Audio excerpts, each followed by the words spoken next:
শীতকালীন সবজির মধ্যে পুষ্টিগুণ সমৃদ্ধ সবজি সেটা হচ্ছে সিম, যা বাংলাদেশের বিভিন্ন জায়গাতেই কিন্তু উৎপন্ন হয়। আর দর্শক, আমি এখন আছি বর্তমানে পাবনা জেলার ঈশ্বরদী উপজেলার মোলাডুলিতে, যেখানে প্রচুর পরিমাণে সিম উৎপন্ন হয় ও চাষিরা কিন্তু এই সিম উৎপাদন করে আর্থিক সংকট কাটিয়ে থাকে এবং তারা কিন্তু অনেক লাভবান হয়। তো দেখতে পাচ্ছেন আমার পাশে এখানে কিন্তু সিম চাষ হচ্ছে, আর বিশেষ করে এটা কিন্তু মাছ হাতে সংগ্রহ করে। আর আমার পাশে কিন্তু একজন চাষি আছে, তিনি কিন্তু সিম সংগ্রহ করতেছে। আর এই সিম সংগ্রহ করার টাইমটা কিন্তু সকালের দিকে হয়ে থাকে, যেটা আমি আপনাদেরকে সম্পূর্ণ ভিডিও দেখাবো।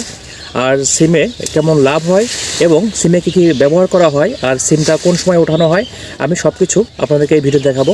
আপনারা দেখে থাকুন ভিডিওটা। কৃষিকাজে কিন্তু বাড়ির পুরুষের পাশাপাশি কিন্তু মহিলারাও কিন্তু অনেকটাই অগ্রসর হয়ে থাকে।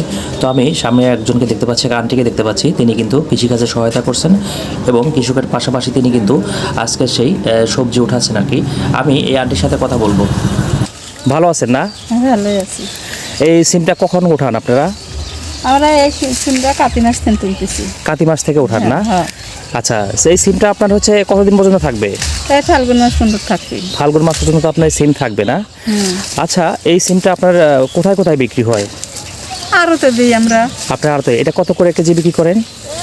যখন উঠে এখন ধরো 220 টাকা যায়, 250 টাকা যায়, 300 400 যখন অল্প যায় না? উঠে এখন বেশি দাম যায়। ও, মানে প্রথম শীতের প্রথমের দিক দাম একটু বেশি থাকে না? হ্যাঁ। আর তার মানে হচ্ছে কেজি এখন প্রথমে 200 টাকা কেজি ছিল, এখন বর্তমানে কত করে কেজি বিক্রি করতেছেন? এখন বর্তমান 20 টাকা কেজি হয়ে গেছে। মানে 200 টাকা থেকে এখন 20 টাকা কেজি। 20 টাকা মানে কেজি। আমদানির সাথে সাথে সেদিন 20 টাকা গেছে, কাল বলে 10 টাকা 12 টাকা গেছে। আচ্ছা 13 টাকা গেছে। আপনাদের এখানে কতটুকু জমি আছে? আবার এখানে 18 কাঠা জমি আছে। 18 কাঠা জমি আছে না? আচ্ছা, এখান থেকে কতটুকু সিম উৎপন্ন হচ্ছে, মানে তুলেন প্রতিদিন? 3 মণ। আগে মেলা ফলন হয়েছে, এখন আর ফলন হয় না। ও, তার মানে এখন যেটা দেখতে পাচ্ছি এই 7-8 মণ করে সিম হয়ে গেছে। আচ্ছা আচ্ছা। আপনারা কি এখানে সবজিতে কোনো মানে মেডিসিন ইউজ করেন? মেডিসিন সার দেয় খালি। এমনি অন্য কোনো ফরমালিন জাতীয় কোনো মেডিসিন ইউজ করেন না? সার দেয়, টাটকা এবং ফ্রেশ না? বীজ দেওয়া লাগে, সপ্তাহের মধ্যে 2 দিন বীজ দেয়।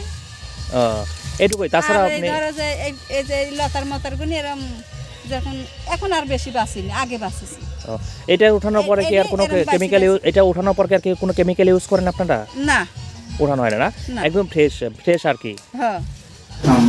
দর্শক শ্রোতা, এতক্ষণ আপনারা কিষানের মুখ থেকে শুনলেন সিম চাষে আয় ব্যয় ও লভ্যাংশ কত হয়। আপনারাও কিন্তু সিম চাষ করে বাংলাদেশের সবজির খাদ্য ঘাটতি পূরণ করতে পারেন, সেই সাথে সিম চাষ করে আপনারা কিন্তু লাভবান হতে পারেন। এখানে কিন্তু 1 বিঘা জমিতে যেখানে আমাদের আয় ব্যয় সম্পূর্ণ দিয়ে লাভ্যাংশটা কিন্তু 1 লক্ষ থেকে 1.5 লক্ষ টাকা। তাই আমরা সিম চাষে ঐক্যবদ্ধ হই। ভিডিওটি কেমন লেগেছে অবশ্যই সবাই কমেন্টে জানাবেন।